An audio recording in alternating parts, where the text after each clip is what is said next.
Hello everyone, আসসালামু আলাইকুম। আজকে আবারও চলে আসলাম সেই পুরান ঢাকার জমিদার ভোজ রেস্টুরেন্টে। এটা হচ্ছে নবাবগঞ্জে পড়েছে। তো একদিন তো এসেছিলাম, খুবই মজাদার খাবার ছিল। আর আজকে তো ভাই ট্রিট দিবে, সেটা তো আর ছাড়া যায় না আসলে। পেট ভরা সত্ত্বেও চলে আসলাম, আর রোদেলা তো খুবই খুশি। তো কি কি খাবো সেটাই অর্ডার করে দিলাম। আর এখানে কিন্তু আজকে চলে এসেছিল আরেকটা ফুড ব্লগার, ভাইয়াটার নাম আসলে আমার মনে পড়তেছে না। তবে সে খুবই হেলদি টাইপের মানুষ। আর এরকম তৈলাক্ত জাতীয় খাবার খেতেই সে পছন্দ করে, অনেক মশলা জাতীয় খাবার। ভাইয়াটার নাম আসলে আমার মনে পড়তেছে না। তো আমাদের খাবার কিন্তু চলে এসেছে। আর নেহারিটা এখানকার জোস বলবো, কাচ্চিটা অসম্ভব মজা ছিল। আর ফিরনিটা আর সরি, আরেকটা জিনিস আছে, সেটা হচ্ছে জাফরানি লাচ্ছিটা, ওইটা অনেক মজা, অনেক মজা। তো আমার ভাই নিয়েছে সাদা পোলাও, আর আমরা নিয়েছি 2 রকমের আইটেম, কাচ্চি আর হচ্ছে নেহারি। তো এইটাই খাবো, তো দেখতে থাকুন।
তো খাওয়া দাওয়া শেষ করে আমার ভাইয়ের জন্য চাদর নিতেছি। আর চাদরটা কিন্তু খুবই সুন্দর, ভালো কাপড় আর কি, আর খুবই সুন্দর হয়েছে, তাই না?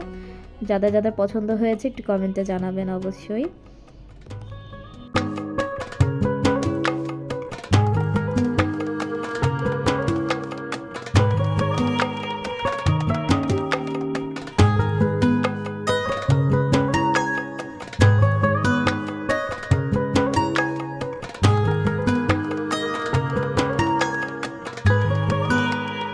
তো সবাই ভালো থাকবেন, সুস্থ থাকবেন। আল্লাহ হাফেজ।